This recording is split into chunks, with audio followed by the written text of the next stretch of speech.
Мұқағали Мақатаев. Үш бақытым. Ең бірінші бақытым халқым менің, оған берем ойымның алтын кенін. Ол бар болса мен бармын, қор болмаймын, қымбатырақ алтыннан нарқым менің.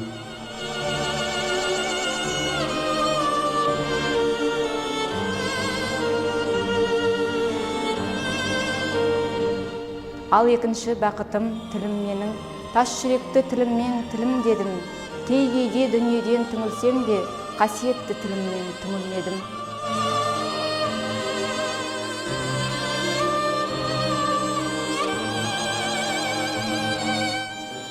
Бақытым бар үшінші отан деген, Құдай деген кім десе отан деген. Оты сөнген жалғанда жан бармысың, ойланбай-ақ келдағы отау менен.